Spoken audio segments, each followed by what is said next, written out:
بسم اللہ الرحمن الرحیم۔ السلام علیکم۔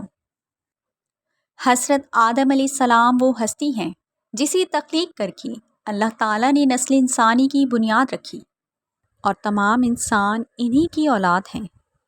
آج کی اس ویڈیو میں حضرت آدم علیہ السلام کا واقعہ بیان کیا جا رہا ہے، تو چلیے ویڈیو کو شروع کرتے ہیں۔ اللہ تعالیٰ نے قرآن پاک کی سورہ بقرہ میں حضرت آدم علیہ السلام کا ذکر فرمایا۔ جب اللہ تعالیٰ نے انسان کی تخلیق کا سوچا تو اللہ تعالیٰ نے فرشتوں کو بتایا کہ میں زمین میں اپنا ایک خلیفہ بناؤں گا۔ فرشتوں کو لگا کہ ان کی عبادت میں کوئی کمی رہ گئی، اسی لیے اللہ نے ایک نئی مخلوق بنانے کا ارادہ کیا۔ فرشتوں نے جنوں جیسی دوسری مخلوق بھی دیکھی تھی جو زیادہ عقل نہیں رکھتی تھی اور خون ریزی کرتی تھی، لہٰذا فرشتوں نے اللہ تعالیٰ سے کہا کہ اے اللہ، ہم تیری حمد و ثنا اور پاکی بیان کرتے ہیں، کیا تو ایک ایسی مخلوق پیدا کرے گا جو زمین میں خون خرابہ اور فساد کرے گی؟ تو جواب میں اللہ تعالیٰ نے فرمایا کہ جو میں جانتا ہوں وہ تم نہیں جانتے۔ فرشتوں نے آپس میں کہا کہ اللہ تعالیٰ جو بھی مخلوق پیدا کرے گا وہ ہم سے زیادہ علم نہیں رکھتی ہوگی۔ پھر اللہ تعالیٰ نے حضرت آدم علیہ السلام کو علم سے نوازا اور انہیں کچھ چیزوں کے نام سکھا دیے۔ پھر اللہ تعالیٰ نے حضرت آدم علیہ السلام کو فرشتوں کے سامنے پیش کیا اور فرشتوں سے کہا کہ تم بتاؤ ان چیزوں کے نام، اگر تم سچے ہو۔ تو فرشتوں نے کہا کہ ہم اتنا ہی علم جانتے ہیں جتنا تو نے ہمیں سکھایا ہے، اس کے سوا ہمیں کچھ نہیں معلوم۔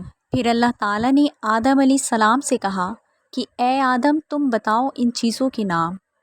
پھر جب آدم علیہ السلام نے ان چیزوں کے نام بتا دیے تو اللہ تعالیٰ نے فرشتوں سے کہا کہ میں نہ کہتا تھا کہ میں جانتا ہوں زمین و آسمان کی پوشیدہ چیزیں۔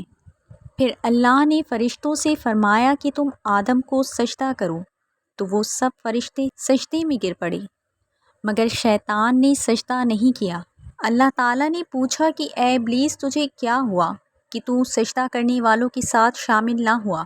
تو شیطان نے اللہ تعالیٰ سے کہا کہ میں ان میں سے نہیں کہ آدم کو سجدہ کروں جسے تو نے کھنکھناتے ہوئے سڑے ہوئے گارے کی مٹی سے بنایا۔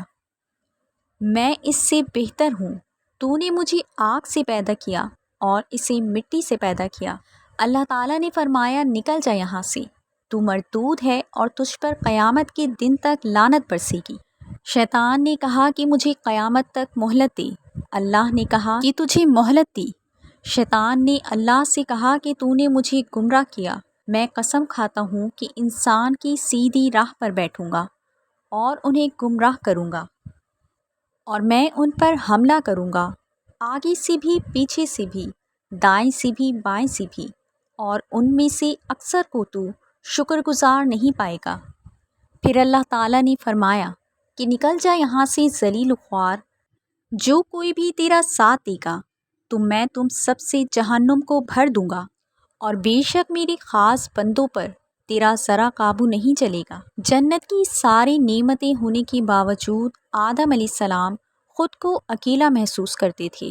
پھر اللہ تعالیٰ نے حضرت حوا علیہ السلام کو بنایا تاکہ آدم علیہ السلام ان سے سکون پا سکیں۔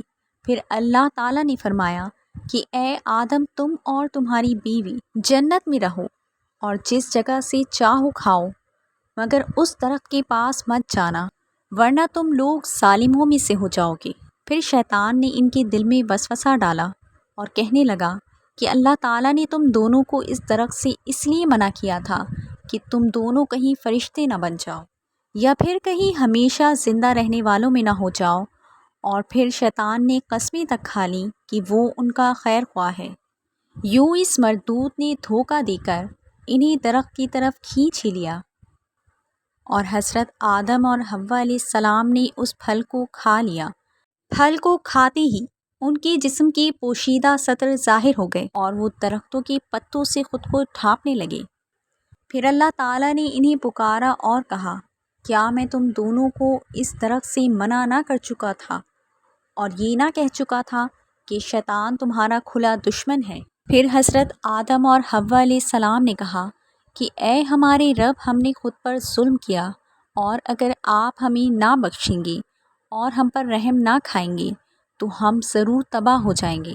تو اللہ تعالیٰ نے فرمایا کہ تم سب نیچے اتر جاؤ، اب سے تم سب ایک دوسرے کے دشمن ہو اور زمین بھی تمہارے رہنے کی جگہ ہے۔ ایک مدت تک نفع حاصل کرنا، اب تمہیں وہی زندگی گزارنی ہے، وہی مرنا ہے اور وہی پھر سے پیدا ہونا ہے۔ دنیا میں آنے کے بعد حضرت آدم علیہ السلام نے 40 سال تک اللہ تعالیٰ سے معافی مانگی۔ پھر 40 سال بعد اللہ تعالیٰ نے حضرت آدم علیہ السلام پر رحم کھایا اور انہیں معاف فرما دیا اور فرمایا کہ تم اور تمہاری اولاد دنیا میں رہو، اور یاد رکھنا کہ جب تمہارے پاس ہدایت لے کر میرا کوئی نبی آئے تو اس کا کہنا ماننا، اور جو لوگ میرے نبی کی بات کو نہیں مانیں گے اور ہماری آیتوں کو جھٹلائیں گے وہ دوزخ میں جائیں گے اور ہمیشہ وہیں رہیں گے۔ پھر حضرت آدم اور حوا علیہ السلام دنیا میں رہنے لگے اور انہی سے انسانوں کی نسل ہوئی۔ حضرت آدم علیہ السلام تقریباً 900 سال زندہ رہ کر وفات پا گئے۔ قرآن میں ہمیں اس واقعے سے یہ سبق ملتا ہے کہ جب شیطان سے غلطی ہوئی تو بجائے اپنی غلطی کا اعتراف کرنے کے اس نے تکبر کیا اور اللہ پر اپنی گمراہی کا الزام لگایا، اور جب آدم علیہ السلام سے غلطی ہوئی تو انہوں نے اپنی غلطی مانی اور فوراً توبہ کی اور اس وقت تک معافی مانگتے رہے جب تک اللہ کو راضی نہ کر لیا۔ اور یہی آدم علیہ السلام کی سنت ہے کہ جب انسان سے کوئی غلطی ہو جائے تو وہ فوراً معافی مانگے اور اپنی رب کو منا لے۔ بے شک اللہ تعالیٰ غفور الرحیم ہے، معاف کرنے والا مہربان ہے۔ اگر ویڈیو اچھی لگی ہو تو اسے لائک اور چینل کو سبسکرائب کر دیجیے اور ساتھ میں لگے بیل آئیکن کے بٹن کو پریس کر دیجیے۔ شکریہ۔